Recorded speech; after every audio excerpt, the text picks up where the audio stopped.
नमस्कार बच्चों, आज मैं आप लोगों के सामने वैज्ञानिक चेतना के वाहक चंद्रशेखर वेंकट रमन के बारे में बताने जा रही हूँ। भारत के प्रसिद्ध वैज्ञानिक वेंकट रमन चंद्रशेखर वेंकट रमन के जीवन और योगदान पर कुछ बातें करेंगे। सबसे पहले तो वे बहुत ही जिज्ञासु थे। जैसे न्यूटन ने पेड़ से गिरते सेब का रहस्य सुलझाया था, वैसे ही चंद्रशेखर वेंकट रामन ने समुद्र के नीले जल का रहस्य सुलझाया था। सन 1921 में वे समुद्री यात्रा पर गए थे। वे प्रकृति प्रेमी थे। उन्हें समुद्र को निहारना मतलब देखना अच्छा लगता था। उनके मन में जिज्ञासा उठी, समुद्र का रंग नीला क्यों है? इसी प्रश्न का उत्तर ढूंढने पर वे विश्वविख्यात हो गए। अब रामन पर पिता का प्रभाव बहुत था। रामन का जन्म 7 नवंबर 1888 मतलब 1888 को तमिलनाडु के तिरुचिरापल्ली नगर में हुआ था। इनके पिता गणित तथा भौतिकी के शिक्षक थे। उन्हीं ने रामन में वैज्ञानिक रुचि जगाई। रामन ने कॉलेज की परीक्षाओं में बहुत अच्छे अंक प्राप्त किए। उनका मस्तिष्क बचपन से ही वैज्ञानिक रहस्यों को सुलझाने के लिए बेचैन रहता था। वे सारा जीवन शोध कार्य में लगाना चाहते थे, परंतु उन दिनों स्वतंत्र शोध को कैरियर के रूप में अपनाने की कोई व्यवस्था नहीं थी। अतः वे भी अन्य सुयोग्य छात्रों की भांति भारत सरकार के वित्त विभाग में अफसर बन गए। अवसर नहीं, अफसर। शोध रुचि देखिए, शोध कार्य में रुचि रहने के कारण उन्होंने कलकत्ता में सरकारी नौकरी करते हुए भी वैज्ञानिक प्रयोगों से जुड़े रहे। वे कार्यालय से फुर्सत पाते ही Indian Association for the Cultivation of Science नामक प्रयोगशाला में जाते और नए नए प्रयोग करते। यह प्रयोगशाला कलकत्ता के एक डॉक्टर महेंद्रलाल सरकार के प्रयासों से बनाई गई थी। इसका उद्देश्य था वैज्ञानिक चेतना का विकास। यहाँ साधनों का अभाव था, मतलब साधन कम था वहाँ पे। फिर भी हठयोग की तरह वेंकट रामन प्रयोग करने में लगे रहते थे। इन्हीं दिनों उन्होंने वाद्य यंत्रों की ध्वनियों के रहस्यों को खोलने का प्रयास किया। उन्होंने इस भ्रांति को तोड़ा कि विदेशी वाद्य यंत्र वायलिन, चेलो या पियानो की तुलना में भारतीय वीणा, तानपुरा और मृदंगम कहीं घटिया है।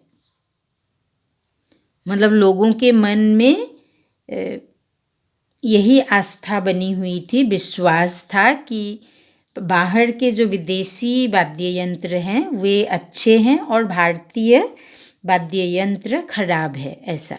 उन्होंने वाद्य यंत्रों के कंपन की गणना की तथा शोध पत्र प्रकाशित किए। कलकत्ता विश्वविद्यालय की नौकरी उन्हीं दिनों पर आशुतोष मुखर्जी एक प्रसिद्ध शिक्षा शास्त्री थे। मतलब उन्हें कलकत्ता विश्वविद्यालय की नौकरी मिली थी। और उस समय कौन थे? आशुतोष मुखर्जी एक प्रसिद्ध शिक्षा शास्त्री थे। उन्हें रामन की प्रतिभा के बारे में पता चला। उन्होंने कलकत्ता विश्वविद्यालय के प्रोफेसर पद के लिए रामन को आमंत्रित किया। यह पद उच्च सरकारी नौकरी की तुलना में बहुत नीचा और कम वेतन वाला था। अतः सुख सुविधाओं का मोह त्याग कर यह नौकरी अपनाना हिम्मत का काम था। उन्होंने यह हिम्मत दिखाई और प्रोफेसर पद पर आ गए। वे पूरी तरह शोध कार्य में लग गए।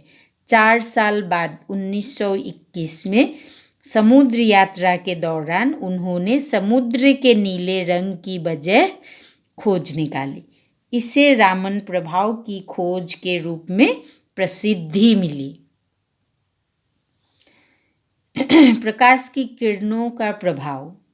रामन ने ठोस रवों और तरल पदार्थों पर प्रकाश की किरणों के प्रभाव का अध्ययन किया। उन्होंने पाया कि एक वर्णीय प्रकाश की किरणें ठोस रवों और तरल पदार्थों से गुजरने पर उनके रंग में कुछ परिवर्तन ला देती है। जिस रंग में जितनी ऊर्जा होती है उसमें उतना अधिक परिवर्तन आ जाता है। इस खोज में एक क्रांति हो गई। इससे आइंस्टीन के विचारों को प्रमाण मिल गया। आइंस्टीन ने प्रकाश को अति सूक्ष्म कणों की बुलेटनुमा प्रवाह धारा कहा था। रामन की खोज से इसका प्रमाण मिल गया। इसका शुभ परिणाम यह हुआ कि अणुओं और परमाणुओं की आंतरिक संरचना का अध्ययन सरल और सटीक हो गया। इससे अनेक उपयोगी पदार्थों का निर्माण करना भी संभव हो गया।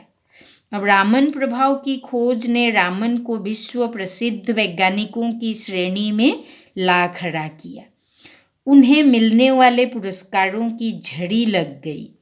उन्हें रॉयल सोसाइटी की सदस्यता से सम्मानित किया गया। सर की उपाधि मिली। विश्व के सर्वोच्च पुरस्कार नोबेल पुरस्कार से सम्मानित किया गया। रोम, रूस आदि देशों ने भी उन्हें पुरस्कृत किया। 1954 में उन्हें भारत के सर्वोच्च पुरस्कार भारत रत्न से सम्मानित किया गया। उनके इन सम्मानों ने भारतीय चेतना को नए सिरे से जागृत किया। रामन को भारतीय संस्कृति से गहरा लगाव था। उन्होंने अपनी भारतीयता को सदा सुरक्षित रखा।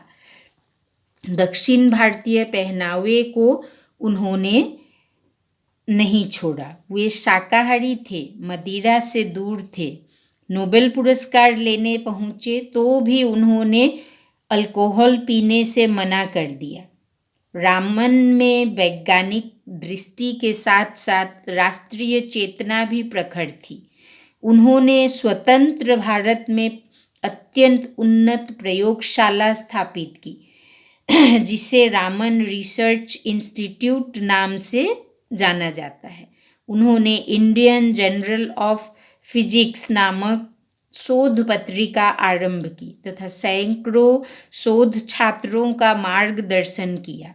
उन्होंने करेंट साइंस नामक पत्रिका का भी संपादन किया। उनके व्यक्तित्व का प्रकाश चारों ओर फैला। 21 नवंबर 1970 को 82 वर्ष की आयु में उनका देहांत हो गया। रामन वैज्ञानिक चेतना की साक्षात प्रतिमूर्ति थे। उन्होंने अपने आसपास बिखरी चीज़ों को वैज्ञानिक दृष्टि से परखने की प्रेरणा दी।